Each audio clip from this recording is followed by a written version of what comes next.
Hello. এখন কি অবস্থা তোর? আগের চেয়ে ভালো। এখন কি হাঁটতে পারিস? অল্প। ডাক্তার বেশি মুভমেন্ট করতে মানা করছে। নিজের খেয়াল রাখলে তো তোর হার্টে যে একটা ব্লক আছে এটা আগেই বুঝতে পারতি। নিজের তো কোনো যত্ন নেস না। বুঝতে হ্যালো। এখন কি অবস্থা তোর? আগের চেয়ে ভালো। এখন কি হাঁটতে পারিস? অল্প। ডাক্তার বেশি মুভমেন্ট করতে মানা করছে। নিজের খেয়াল রাখলে তো তোর হার্টে যে একটা ব্লক আছে এটা আগেই বুঝতে পারতি। নিজের তো কোনো যত্ন নেস না। বুঝতে পারি নাই। ভাবছিলাম গ্যাস্ট্রিকের ব্যথা।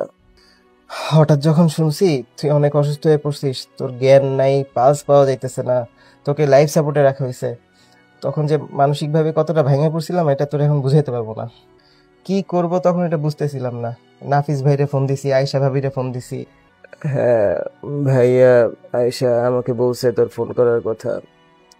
আমি সবসময় বিশ্বাস করতাম যে আমাদের মধ্যে যতই রাগ অভিমান থাকুক না কেন, তবে একে অন্যের প্রতি ভালোবাসার টানটা ঠিক সেই আগের মতোই আছে। আচ্ছা শোন, তুই আমার এখানে চলে আয়। আমেরিকাতে আমার অনেক ভালো ভালো ডাক্তারের সাথে পরিচয় আছে। কোনো কিছু নিয়ে তোর ভাবতে হবে না, সব ব্যবস্থা আমি করতেছি, তুই শুধু চলে আয়। আগে আমাকে এইখান থেকে রিলিজ দিক, তারপর ডিসাইড করব থাইল্যান্ডে যাব নাকি তোর ওইখানে আসব। আসলে তোদের এই ভালোবাসা আর মানুষের দোয়ার জন্যই আমি মৃত্যুর মুখ থেকে এবার ফিরে আসতেছি। তোদেরকে অনেক ধন্যবাদ রে। কিসের ধন্যবাদ? বেস্ট ফ্রেন্ড হিসেবে তো তেমন কিছুই করতে পারলাম না, তোকে দেখতে আসতেও পারলাম না। যাই হোক, তোর শরীর এখনো ভালো না, অনেক কথা বলে ফেলছিস। আজকে তাইলে রাখতেছি। আর শোন, কোনো কিছু প্রয়োজন হলে আমাকে জানাইস। ভাবিস না যে আমি দেশে নাই বলে তোর জন্য কিছু করতে পারবো না। তোর বন্ধুর এখনো সেই ক্ষমতা আছে যে দেশে না থাকলেও তোর জন্য যে কোনো কিছু সে করতে পারে। ভালো থাকিস। হসপিটাল থেকে রিলিজ হলে আমাকে ফোন দিস। আল্লাহ হাফেজ। আচ্ছা, তুইও ভালো থাকিস। হ্যালো। এখন কি অবস্থা তোর? আগের চেয়ে ভালো। এখন কি হাঁটতে পারিস? অল্প। ডাক্তার বেশি মুভমেন্ট করতে মানা করছে।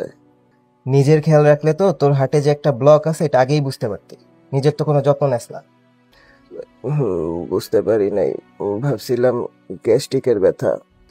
হঠাৎ যখন শুনছি তুই অনেক অসুস্থ হয়ে পড়ছিস, তোর জ্ঞান নাই, পালস পাওয়া যাইতেছে না, তোকে লাইফ সাপোর্টে রাখা হয়েছে, তখন যে মানসিকভাবে কতটা ভেঙে পড়ছিলাম এটা তোর এখন বুঝাইতে পারবো না। কি করব তখন এটা বুঝতেছিলাম না। নাফিস ভাইরে ফোন দিছি, আয়শা ভাবিরে ফোন দিছি। হ্যাঁ, ভাইয়া আয়েশা আমাকে বলছে তোর ফোন করার কথা। আমি সবসময় বিশ্বাস করতাম যে আমাদের মধ্যে যতই রাগ অভিমান থাকুক না কেন, তবে একে অন্যের প্রতি ভালোবাসার টানটা ঠিক সেই আগের মতোই আছে। আচ্ছা শোন, তুই আমার এখানে চলে আয়। আমেরিকাতে আমার অনেক ভালো ভালো ডাক্তারের সাথে পরিচয় আছে। কোনো কিছু নিয়ে তোর ভাবতে হবে না, সব ব্যবস্থা আমি করতেছি, তুই শুধু চলে আয়। আগে আমাকে এইখান থেকে রিলিজ দিক, তারপর ডিসাইড করব থাইল্যান্ডে যাব নাকি তোর ওইখানে আসব। আসলে তোদের এই ভালোবাসা আর মানুষের দোয়ার জন্যই আমি মৃত্যুর মুখ থেকে এবার ফিরে আসতেছি। তোদেরকে অনেক ধন্যবাদ রে। কিসের ধন্যবাদ? বেস্ট ফ্রেন্ড হিসেবে তো তেমন কিছুই করতে পারলাম না, তোকে দেখতে আসতেও পারলাম না। যাই হোক, তোর শরীর এখনো ভালো না, অনেক কথা বলে ফেলছিস। আজকে তাইলে রাখতেছি। আর শোন, কোনো কিছু প্রয়োজন হলে আমাকে জানাইস। ভাবিস না যে আমি দেশে নাই বলে তোর জন্য কিছু করতে পারবো না। তোর বন্ধুর এখনো সেই ক্ষমতা আছে যে দেশে না থাকলেও তোর জন্য যে কোনো কিছু সে করতে পারে। ভালো থাকিস। হসপিটাল থেকে রিলিজ হলে আমাকে ফোন দিস। আল্লাহ হাফেজ। আচ্ছা, তুইও ভালো থাকিস।